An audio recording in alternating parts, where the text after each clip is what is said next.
교우 여러분, 주일 잘 보내셨나요? 제가 아주 오래전에 감명 깊게 본 TV 드라마가 있어요. 패트릭 스웨이지와 레슬리 앤 다운이 주연한 미국 남북전쟁 배경의 남과 북이라는 드라마인데요. 12부작인가 그랬는데 거기서 제가 아직도 기억하고 있는 얘기 한 토막이 나옵니다. 어리와 마들리는 사랑하는 사이였는데 마들리는 아버지의 정략 결혼을 제물로 어느 부자에게 시집을 가게 되죠. 마들리는 행복하지 않은 그런 결혼 생활을 하게 되고 어리는 시련의 아픔 가운데서도 미국 육군사관학교 웨스트 포인트를 졸업하고 장교로 군 복무를 하게 되죠. 군 복무를 무사히 마친 어리는 웨스트 포인트 때 줄도 없는 친구였던 해저드의 도움을 받아서 사업을 시작합니다. 이 사업은 잘 돼가지만 마음 한구석엔 여전히 불행한 결혼 생활을 하고 있는 마들린 생각이 떠나질 않는 거예요. 그러던 차에 노예 해방을 둘러싸고 남북 사이에 전운이 감돌게 되죠. 때를 같이 해서 평소에 흑인 노예를 짐승처럼 다뤘던 마들렌의 남편은 흑인들이 일으킨 폭동으로 죽음을 당하게 됩니다. 평소 마음씨 착하고 노예들에게 후회했던 마들렌은 이 사건으로 남편과의 지옥 같은 결혼 생활을 끝내게 되고 어리는 그렇게 그리던 마들렌과의 사랑을 되찾습니다. 그들의 결혼을 축하해주기 위해서 해저드는 북에서 남으로 오고 그 외에 여러 친지들의 축복 가운데 두 사람은 뜻밖의 찾아온 행복의 길로 들어섭니다. 그런데 그 행복은 오래가질 못했어요. 전쟁이 그들을 오래 함께 있지 못하게 했던 거죠. 노예 해방을 둘러싸고 남북 간의 전쟁이 일어나게 됐는데 어리는 남군 장교로 또 해저드는 북군 장교로 각각 차출이 됩니다. 이제 전쟁이 터지면 그들은 서로에게 총구리를 겨눠야만 될 처지가 됐어요. 바로 그 시점에 어느 날 어리가 마들린에게 해저드의 집에 다녀와야 되겠다 그럽니다. 이유는 자금 사정이 어려워진 해저드에게 빌린 돈을 갚아야 되겠다는 거예요. 물론 마들린은 많이 놀라고 또 말리죠. 길도 너무 멀거니와 지금 남쪽 사람이 북쪽을 찾는다는 건 자살 행위나 마찬가지였어요. 그리고 그 돈은 당장 갚아야 될 돈도 아니었고요. 더욱이 지금 이 사랑이 어떻게 되찾은 사랑입니까? 하지만 어리는 말하죠. 친구의 어려움을 보면서도 마땅히 할 일을 하지 않는다면 아무리 어렵게 되찾은 사랑이라도 자기는 그걸 누릴 자격이 없다는 거예요. 자기의 사랑을 보다 값지게 하려면 사랑하는 것만큼 자기 할 일을 해야 한다 그럽니다.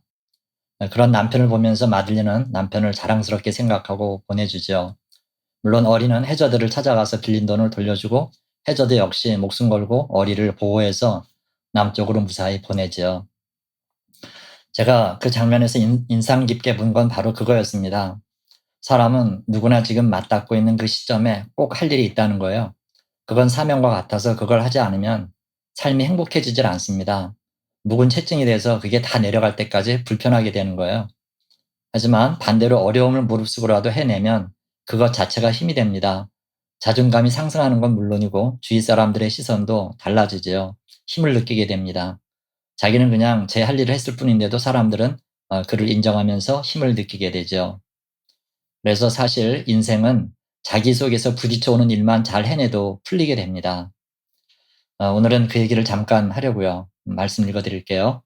창세기 14장 10절에서 16절 말씀입니다. 시딤 골짜기에는 역청구덩이가 많은지라 소돔 왕과 고모라 왕이 달아날 때 그들이 거기 빠지고 그 나머지는 산으로 도망하며 내 왕이 소돔과 고모라의 모든 재물과 양식을 빼앗아가고 소돔에 거주하는 아브라함의 조카 롯도 사로잡고 그 재물까지 노략하여 갔더라.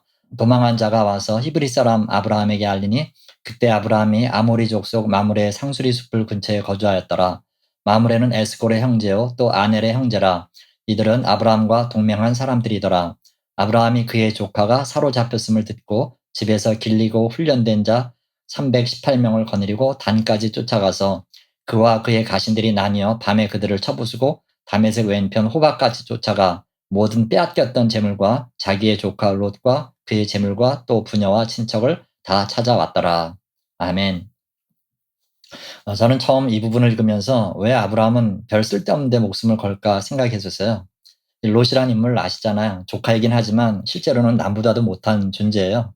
배은망덕하고 모렴치한 정말 아브라함 인생에 아무 도움이 안 되는 민폐의 대표적 인물이거든요. 아마도 이런 정도의 시각이 이 사건을 보는 보통 사람들의 시각일 텐데요. 정말 우리 눈에는 그럴 가치가 없어 보이는데 아브라함은 롯을 위해 목숨을 겁니다. 그런데 여러분 알고 보면 이런 일은 우리 속에 누구든 다 있어요. 말하자면 동기가 어떻든 뭐 그게 사랑이든 의무든 간에 해야만 속편한 일들이 있다는 거예요. 어떻게 보면 자기 스스로 센 룰이지요. 그런데 그 룰을 충실히 지키는 사람이 있고 그게 수시로 변하는 사람이 있어요.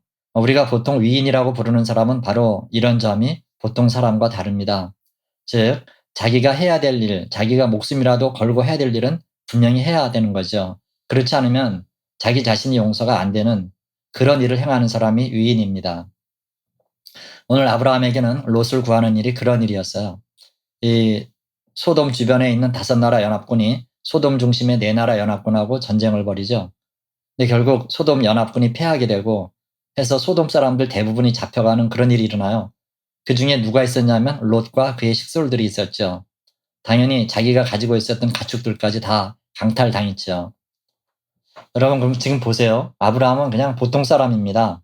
그런데 롯을 구하기로 결단합니다. 그러면 이건 전쟁이에요. 5나라 연합군과 개인이 어떻게 전쟁을 벌이죠? 그런데도 아브라함은 이 전쟁에 뛰어들기로 합니다. 아마도 개인이 평소에 길리온 사병이 있었나 본데 거기에다가 아마도 이번 일 때문에 싸울 사람을 돈 주고 더 구했을 거예요. 용병을 산 거죠. 얼마나 많은 돈이 들어갔겠어요.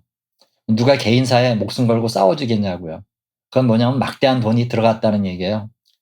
결국 그들의 활약으로 연합군을 무찌르고 롯을 찾아오죠. 재산까지 다요. 그깟 롯 같은 인물을 뭘 구할까 싶은데 아브라함에게는 이 롯이 자기한테 어떻게 됐든지 간에 아들 같은 조카입니다. 자기 유일한 혈육이라 목숨 걸고 싸운 거예요. 아브라함이 목숨 걸고 싸운 이유는 그 일을 자기 의무로 여겼기 때문이에요. 롯을 구하는 일에 적극 나서지 않다가 롯이 만약 그대로 죽었다면 그는 아마 평생 괴로워했을 겁니다. 차라리 구하다가 죽는 한이 있더라도 해야 되는 그런 일이었다는 거예요. 물론 조카를 사랑하는 그 마음이 바탕이 됐겠죠. 하지만 우리 인생엔 사랑이 빠진 의무 때문에라도 해야 될 일이 있어요. 하지 않으면 견디기 어려운 일이 있다고요. 그건 해야 됩니다. 왜냐? 그게 본인의 사명이니까요. 여러분, 그래서 사명은 져버리면 괴롭고요. 살아도 사는 게 아닙니다. 그러나 그렇게 사명 따라 살면 어떤 일이 생기냐? 힘이 생겨요.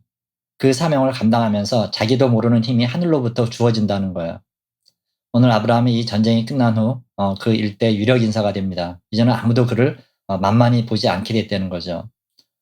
여러분 우리도 마찬가지입니다. 우리가 힘이 있게 되려면 힘 그 자체를 기르는 게 아닙니다. 군사력, 경제력을 기를 게 아니라 단지 우리에게 주어진 이 땅에서의 사명을 잘 감당하면 그게 힘이 되는 거예요. 그 힘은 곧 영향력이고 그 영향력으로 우리가 할 일은 영혼 살리는 일로 귀착이 되어야 됩니다. 그러니까 오늘도 우리에게 주어진 일 있잖아요. 비록 그게 사소하고 조그마해 보여도 그 일을 감당하는 게 사명이고 그 사명은 힘이 되고 그 길러진 힘은 결국 누군가를 구할 수 있고 그러면 그거는 하나님께 영광이 되는 거겠죠. 여러분 오늘도 하나님은 우리로 하여금 자기의 의무와 사명 앞에 목숨을 걸 수 있는 그런 사람이 되기를 원하세요. 물론 쉬운 거 아닙니다. 아무리 쉬워 보이는 일도 긴장하면서 정말 진지함을 가지고 달려들어야 일은 성사되는 것 같아요. 오늘도 우리 앞에 오는 일 하나하나에 정성을 다해 성실하게 수행하십시다. 그게 곧 삶의 기쁨이고 그 기쁨이 바로 우리의 힘이 될 겁니다. 오늘도 그런 복된 삶 살게 되시기를 주님의 이름으로 축원합니다. 아멘. 기도하겠습니다. 하나님 아버지 감사합니다. 때로는 남들이 보기에는 쓸데없어 보이는 일 같지만 나로서는 목숨 걸 만큼 해야만 되는 일이 있습니다. 그런 일들이 올 때 주님 피하지 말고 힘써 행할 수 있도록 도와주옵소서. 우리를 강하게 하려고 주님께서 주시는 것임을 알고 진지하고도 성실하게 임할 수 있기를 소망합니다. 오늘도 우리에게 그런 매일의 사명 같은 일이 올 텐데 성령의 도우심으로 너끈히 해낼 수 있도록 주님 우리에게 필요한 지혜와 용기와 사람을 주옵소서. 그래서 오늘 밤 뿌듯하고 기쁘게 잠자리에 들 수 있도록 도와주옵소서. 오늘의 한날을 주님께 맡겨오며 감사하고 예수님 이름으로 기도하옵나이다. 아멘.